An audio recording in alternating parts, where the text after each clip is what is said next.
host for the evening, and now Shari Cannon. Oh, that's my slide. I was Shari. Oh, thanks, Andrea. Hi, everybody.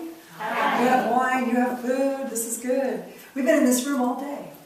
You can be in a beautiful room like this all day and feel just fine about it. You guys were in here from 7 on, right? Yeah. When Andrea says that we met back when, we certainly did. And what I learned in that whole process was, one, how to have a great bookkeeper, because I found that person. And then when that bookkeeper said, I'm not sure about your accountant, that was when I got really a quality accountant, right? Mm-hmm. So the good people, the fine piece of work on top of a fine piece of work. So here's the slide. The instructions were, give us something fun about who you are. So that's pretty much what you have here. I have a company called the Cannon Group. I started it, actually it's going on 20, this year will be 26 years ago. So it is over 20 years, and it is in fact leadership development, both coaching and facilitation. So that's the kind of work that I do. And what you see here is that I do not have human children, I have fur children. Some of you do too. That is my girl, that's Toby. And there is another, but that was a particularly good picture, so that's why she's there. And I live in San Pedro, which is about 56 miles, I think, if I counted it right, on my car. I am a walker, right? So, and I also love cold. And we have a microclimate in San Pedro that gives me kind of San Francisco weather on a regular basis. And so I can always walk in a sweatshirt. I think that's a selfie, as they call it. I think I took my own picture. Maybe didn't even mean to, but that's pretty much what I look like most days when I go out to walk. So I try to do my 4 miles because it clears my head. And that's me.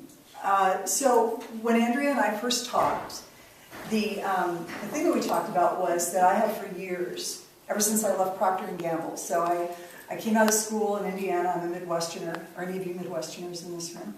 Yeah, but from Canada. Canada. Fair enough. What part? Manitoba? Yeah. Northern North Carolina. Yeah, that's Midwest. And Illinois, Indiana, and I know where you're from, Minnesota. Yeah. Yeah. That's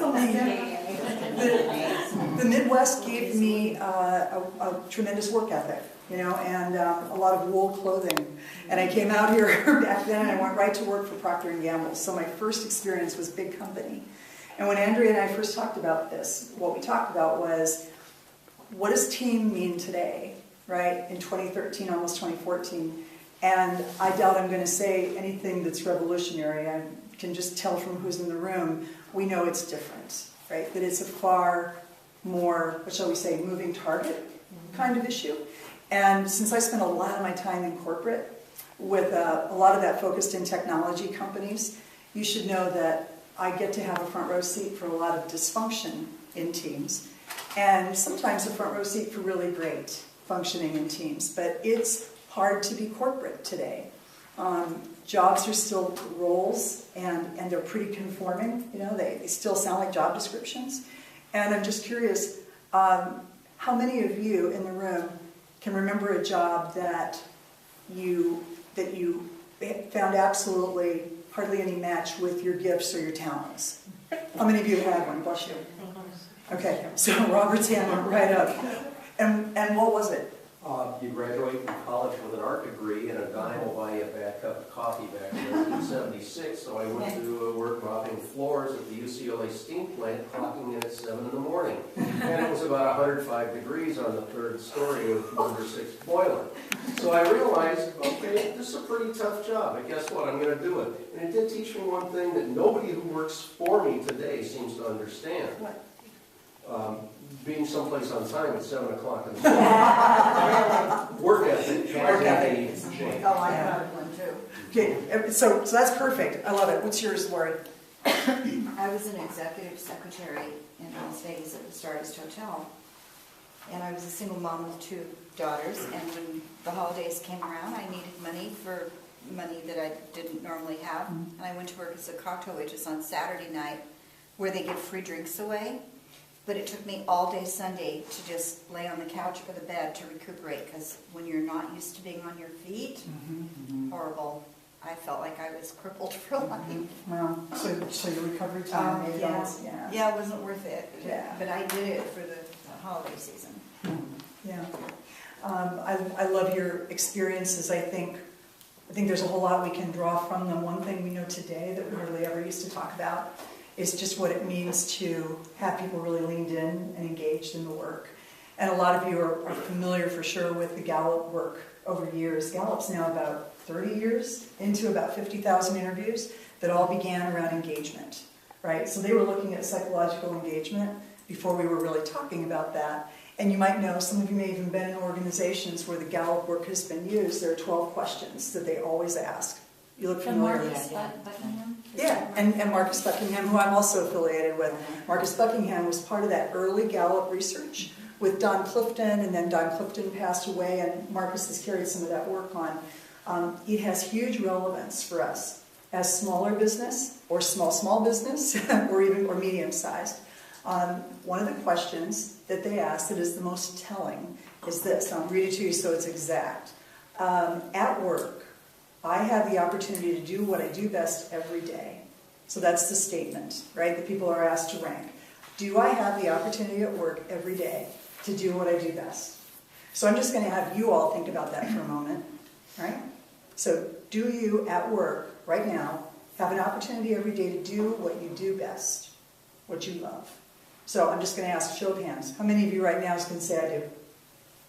So it's a room that completely skews the numbers. Andrew's got her hand waving up back there. Yeah, all the Roschke wall people, look at all that joy in the room. So anybody want to take a guess at what that number is in the general population?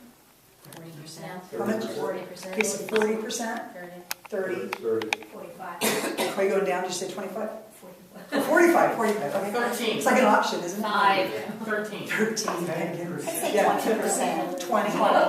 Okay, do you know the answer? No. Okay. 18. I wish there was a prize, guys. I'm so sorry. There's a chocolate bar. There's a chocolate bar, yeah. Me too. So the answer is 12%. Oh, wow. 13. 12%, yeah, you were right on there, man. So 12% of the U.S. population says that they have the opportunity at work every day to do something that they feel very strong at. And the definition that we use for strength is something that you feel strong when you do it, even if it fatigues you, even if you do it for a long time and you're tired, after you're rested, you'd like to come back and do more of it. Do you know what that is for you? So somebody that I haven't heard from, what's yours? What's the thing you love to do at work like that? Can you say it out loud? Yeah, communicating with others, working with different people, meeting different people from different backgrounds. That's great. Okay. Communication. So communicating with people, I heard different backgrounds. And are there special circumstances in which you really love it, Susie? Well, I'm new to my job this week. Yeah. I just started. Wow. Congratulations. I'm marketing director for the Chamber of Commerce in Calabasas. Ah. So meeting new people with different backgrounds, being able to communicate and talk. I mean, I enjoy that very much. Can you tell? Can you tell? Sure, you can tell. You can watch her face and you can see it. And so all I want to say to us is, get that, know that number, right? There's that number, so it's very small. We all know what our workforce looks like now in terms of people who are out there to do consulting, to do a project. How many of you know about Fiverr.com? Have you seen that site? Fiverr.com has a whole bunch of people from all kinds of fields offering to do stuff for $5 just to give you a picture of their work, right? Just that. Would you give me my slide? Okay. Oh, it's F-I-V-R-R. You should never say it in a presentation if you don't know. I think it's F-I-V-E-R-R. It's got 2 R's for sure. Yeah, Fiverr.com. Anyway, it's a great starting place. I said this to Kelly this morning and said, would you give me one slide? So here it is.